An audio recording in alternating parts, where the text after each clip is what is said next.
In 1925, a small group of scrap metal dealers were invited to a private meeting at one of the most luxurious hotels in Paris. The documents looked official. The room looked expensive. And the man in charge claimed he had been sent by the French government. His message was confidential. The Eiffel Tower, he said, had become too expensive to maintain, so the government had made a decision.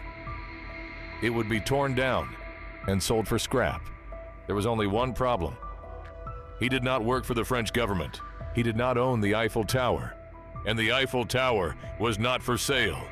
But one man believed him, and by the time the truth became obvious, Victor Lustig had disappeared with the money. This is the story of the man who sold the Eiffel Tower, and then may have tried to do it again. Today, the Eiffel Tower feels untouchable. It is Paris. It is romance. It is one of the most recognizable structures on Earth. But in the 1920s, the tower had a weakness. It was expensive to maintain. It needed repairs. It needed painting. And it was made of thousands of tons of iron. Most people looked at the Eiffel Tower and saw a landmark. Victor Lustig looked at it and saw inventory. Lustig was not an ordinary thief. He did not need a weapon. He did not need violence. He robbed people with confidence. He was polished, charming, patient, and theatrical. He used aliases. He moved between countries. And he presented himself as a man of status. He liked to be known as Count Victor Lustig. Whether he truly had noble blood did not matter.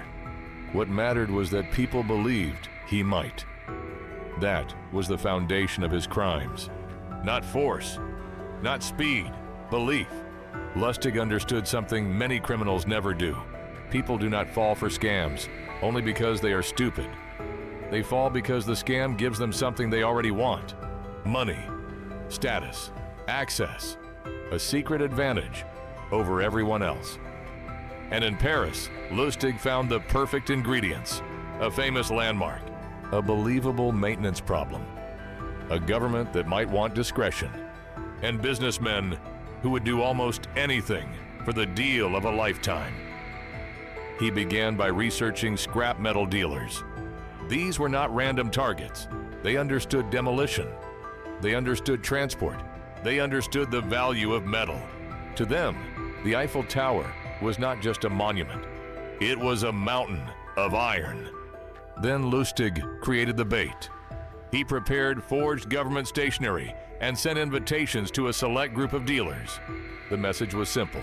A confidential government matter was being discussed. Their discretion was required. A profitable opportunity might be available, and the meeting would take place at one of the most prestigious hotels in Paris. That detail mattered. A cheap scam happens in an alley. A believable scam happens in a room with chandeliers. Lustig did not need to prove he was powerful. He needed the room to do it for him. When the dealers arrived, Lustig introduced himself as a senior official connected to the French government. He explained that the Eiffel Tower had become too costly to maintain. The government, he said, had decided to dismantle it, but the decision was politically sensitive. The public might react badly. The newspapers would turn it into a scandal. So the government was handling the matter quietly. Only a few trusted businessmen had been invited to bid. It sounded outrageous, but not impossible. And that is where the best scams live. Not in the impossible, in the almost possible. Lustig even arranged for the dealers to inspect the tower, the official documents, the luxury hotel, the government title, the secrecy, the private inspection. Every detail made the lie feel more real. But Lustig was not only selling metal, he was studying his buyers.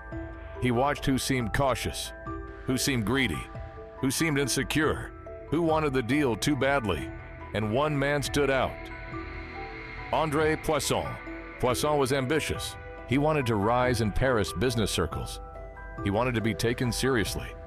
He wanted the kind of deal that would make other men respect him. To Lustig, that made him perfect, because the best target is not always the richest man in the room.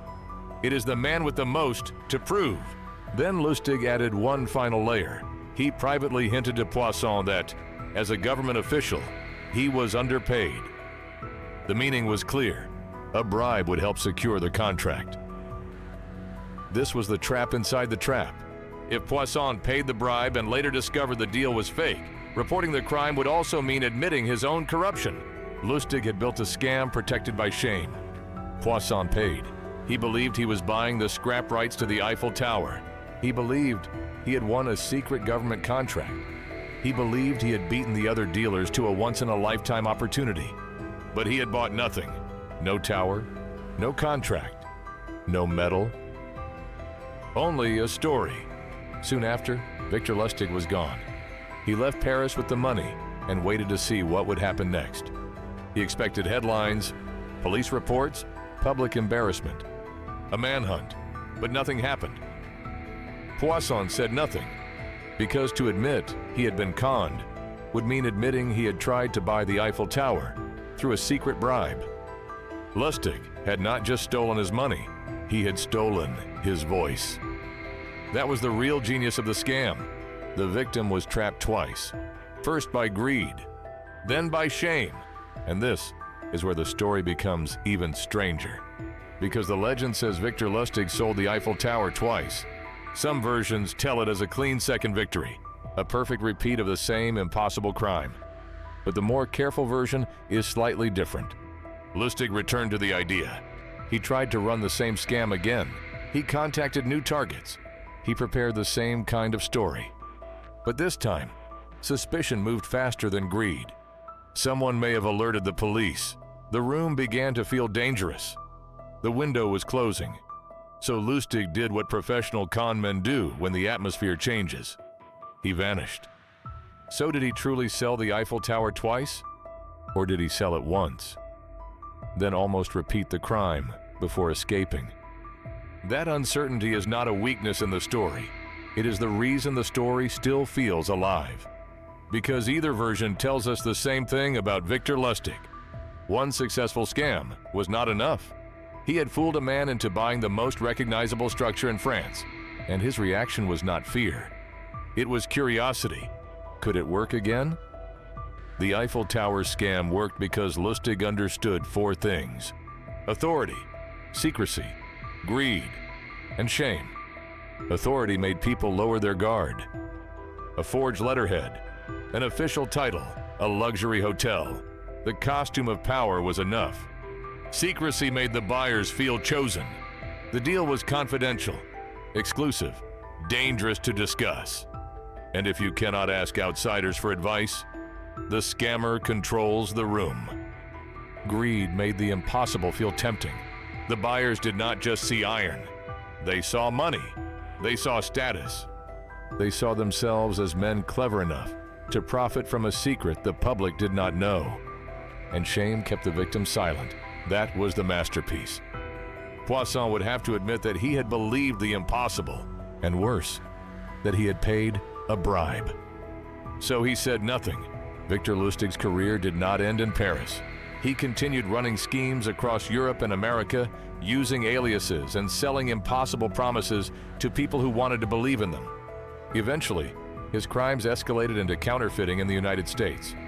This time, charm was not enough. He was caught, he was imprisoned, and the performance finally ended.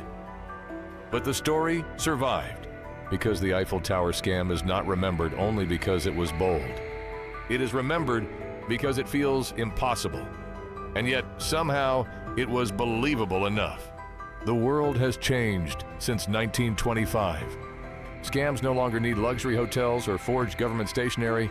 They arrive as emails, investment dashboards, private groups, exclusive offers. But the machinery is almost identical. Authority, secrecy, greed, shame. Victor Lustig did not sell iron. He sold access. He sold status. He sold the feeling of being chosen.